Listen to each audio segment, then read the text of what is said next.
है कैश का बैलेंस तो हमेशा क्या होता है, पॉजिटिव। क्या होता है, तो कैश के बारे में सोचना ही नहीं, वो बैलेंस हमेशा क्या मिलेगा, पॉजिटिव। देखो भाई इधर यहाँ मैंने लिखूँगा 1 अप्रैल, कैश का बैलेंस हमेशा क्या होता है, पॉजिटिव। पैसा आएगा तो इधर, जाएगा तो बाय साइड, तो पॉजिटिव है तो मतलब टू साइड। और ओपनिंग बैलेंस को अकाउंट में कैसे लिखते हैं, टू बैलेंस BD। कैश का जो बैलेंस दिया हुआ है कितना दिया हुआ है, 14,000। कितना है, 14,000। अच्छा बैंक के लिए मुझे चेक करना पड़ेगा। अच्छा नेगेटिव कैसे चलता है, क्या लिखा हुआ बैंक के साथ, ओवरड्राफ्ट। यहाँ पे ओवरड्राफ्ट वर्ड है, तो जब ओवरड्राफ्ट होता है तो बैलेंस क्या होता है, नेगेटिव। तो बैंक का बैलेंस नेगेटिव है तो हम जाएंगे बाय साइड। 1 अप्रैल बाय, ये सीधा बुक को साइड करिए, छोड़ दे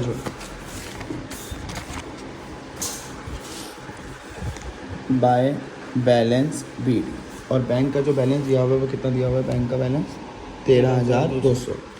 तो मैं बैंक के नीचे गया 13,200। तो बैंक का नेगेटिव कैसे था, क्योंकि कौन सा पड़ता, ओवरड्राफ्ट। और कैश का तो हमेशा यहीं पे ही आएगा, टू बैलेंस BD। बैंक का हो सकता है नेगेटिव, और नेगेटिव की पहचान क्या है, ओवरड्राफ्ट। अच्छा एक और पहचान क्या है, अगर वो बोलते हैं बैंक बैलेंस क्रेडिट है, तो क्रेडिट साइड कहाँ होती है, बाय साइड। वेजेस पेड, पैसा आएगा जाएगा, जाएगा तो बाय साइड। डेट है 4 अप्रैल। और अगर बैंक और चेक नहीं लिखा तो किस में जाता है, कैश में, बाय वेजेस। कितना दिया हुआ है, 1400 कैश में, ठीक है। कैश सेल, पर सेल मेरा कौन सा पॉइंट है, स्टॉपेज। मैं चेक करूँगा कैश, मेरा काम का है कैश में। सेल में पैसा आएगा तो टू साइड। 5 अप्रैल किसकी वजह से पैसा आया है, सेल। कितना आया है, 17,000। और कैश से लिखा तो किस में आएगा, कैश में, 17,000 है, ठीक है। आ जाओ आगे। अब यहाँ बच्चा गलती करता है, सबसे इंपॉर्टेंट पॉइंट है ये वाला, परचेज का पॉइंट है। बच्चा फटाफट जज कर लेता है पैसा आ रहा है या जा रहा है। भैया परचेज और सेल में क्या करना है, स्टॉपेज। चेक करो कोई मोड, मैं चलता गया सी से कोई मोड, ये कैश डिस्काउंट है, कैश नहीं लिखा, कैश डिस्काउंट है, मोड नहीं है। चलता गया कोई नहीं है, तो जब कोई मोड नहीं होता है तो हम क्या चेक करते हैं, पार्टी का नाम। क्या चेक करते हैं, कब चेक करते हैं पार्टी का नाम, तो कोई मोड ना हो, तो यहाँ पार्टी का नाम है। तो जब पार्टी का नाम दिया होता है तो उसे बोलते हैं क्रेडिट ट्रांजेक्शन।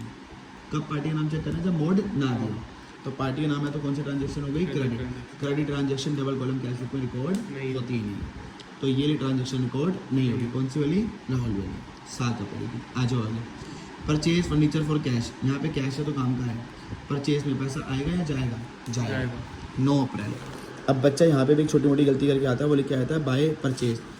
परचेज वर्ड तब आता है जब गुड्स परचेज करो, पर तुमने यहाँ गुड्स परचेज नहीं करे, क्या परचेज करा है, फर्नीचर। बाय फर्नीचर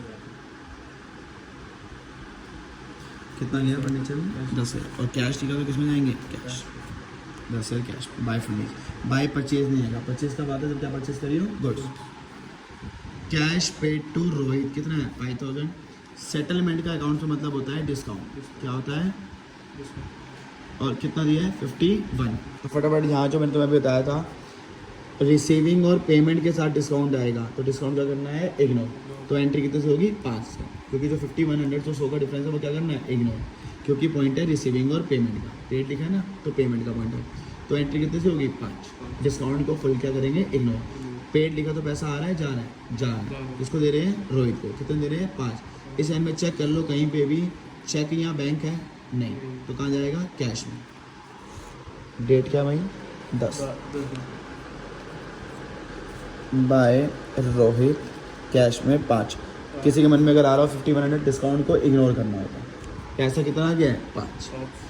इशू का मतलब मैंने तो 12 बताया, यहाँ लिख लो क्योंकि BRS में ज़्यादा बढ़िया आएगा। इशू मतलब होता है पेमेंट। मैं यहीं से पता लगा चुका हूँ पहले वर्ड से कि ये पेमेंट है। क्या है, पेमेंट है।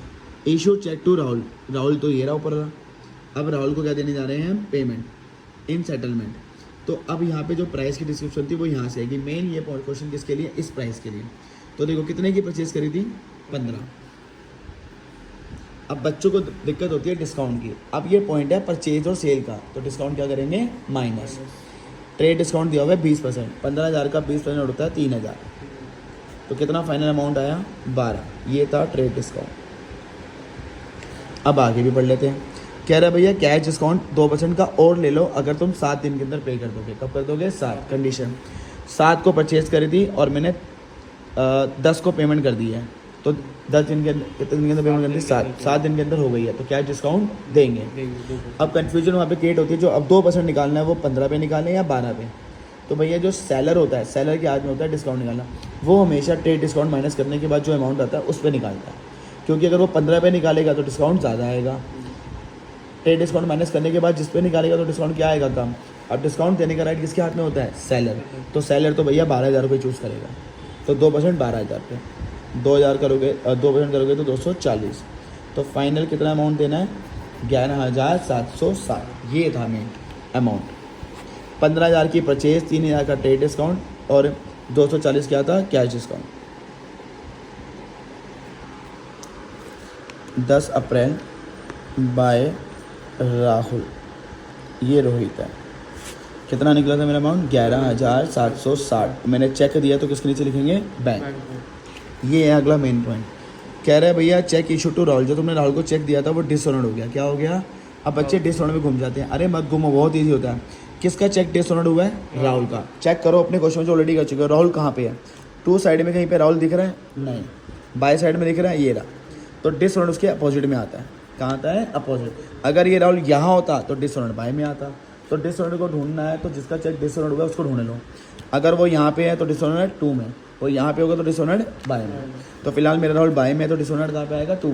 सेम वही नाम, सेम वही अमाउंट, सीधा कॉपी पेस्ट। पर डिसऑनर्ड कब हुआ है? 13 अप्रैल। सेम नाम, तुमने वहाँ लिखा था बाय राहुल, यहाँ पे क्या आएगा? 2 राहुल। बैंक में कितने लिखे थे? 11,760। तो डिसऑनर्ड का मतलब है उस बंदे को ढूंढो जिसका डिसऑनर्ड हुआ है, उसके अपोजिट में डिसऑनर्ड लिखो। ठीक है। कैश सेल, अब जो इजी पॉइंट है फटाफट करेंगे। सेल में पैसा आएगा, कितना आ रहा है? 4500। डेट क्या कैश सेल की? 13 अप्रैल। टू सेल, कैश में कितना आया? 4500। बैंक चार्ज, अब बच्चे यहाँ पे बैठ जाते हैं, अरे चार्जेस आएगा तो पैसा जा रहा है, कितना चार्ज आ रहा है? 500। डेट क्या है बैंक चार्जेस की? 16। चार्जेस मतलब होता है माइनस, कलेक्शन लिखा होता है तो प्लस, इसने लिखना तो लिख लो, चार्जेस माइनस कलेक्शन प्लस। पिछली वीडियो देख के आओगे तो वहाँ लिखा हुआ है बाय बैंक चार्जेस। अब बैंक बढ़े तो बैंक में ही जाएंगे 500। डिपॉजिट इन बैंक, कॉन्ट्रा, क्या होती है? कॉन्ट्रा। मैंने भी इस वीडियो को स्टार्ट करने से पहले कॉन्ट्रा बताई थी। डिपॉजिट इन बैंक, बैंक में जमा करने से बैंक बैलेंस क्या होगा? बढ़ेगा। तो बढ़ने वाली चीज़ इधर आती है और घटने वाली इधर। तो अगर बैंक बढ़ रहा है तो ऑटोमेटिकली कौन कम होगा? कैश। कितना जमा कराया है? 7,000। अगर 7,000 बढ़ेगा तो ऑटोमेटिकली कौन कम होगा? कैश। कॉन्ट्रा एंट्री में पहले अमाउंट लिखोगे, इससे तुम्हें नाम पता चल जाएगा। अगर तुमने कैश के नीचे लिखा तो यहाँ पे किसका नाम आएगा? बैंक, और LF में लिखना है C। बैंक के नीचे लिखोगे तो यहाँ किसका नाम आएगा? कैश, और LF में C। डेट है 18, और ये पिछली वीडियोस में है, तो ये तुम इजी कर सकते हो। 18 अप्रैल। तो मैंने देखो पहले अमाउंट डाला मैंने, और किसी एंट्री में पहले नहीं डाला, बस कॉन्ट्रा में पहले अमाउंट डाला, वो मुझे नाम दे देगा।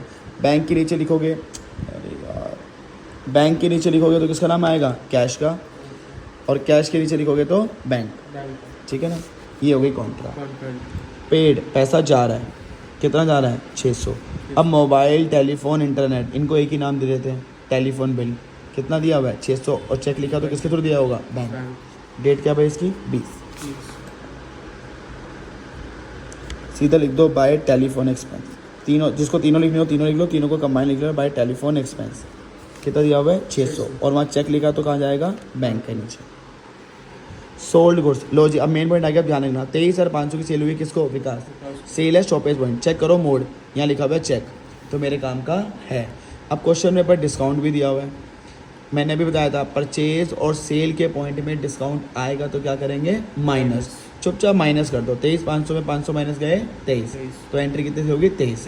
तो तुम्हें पता होना चाहिए अगर सेल परचेज के पॉइंट में डिस्काउंट है तो क्या कर दोगे? माइनस, बाकी सारे पॉइंट में इग्नोर। क्या डेट है? 25।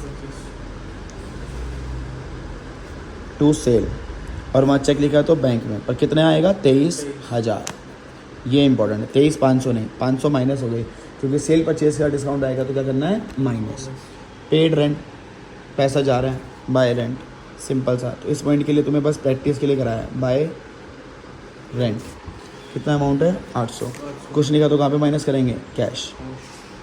Drew cash for personal account, से पैसे क्या बढ़ते हैं? ड्रॉइंग, पैसा जाएगा 29। किसकी वजह से जा रहा है? ड्रॉइंग। By drawing.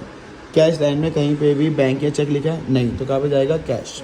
1000 तो अगर किसी पॉइंट में दिक्कत हो बैंक या चेक तो चेक कर लेना, कैश और बैंक लिखा है और बैंक और चेक लिखा है तो बैंक, नहीं लिखा तो कैश।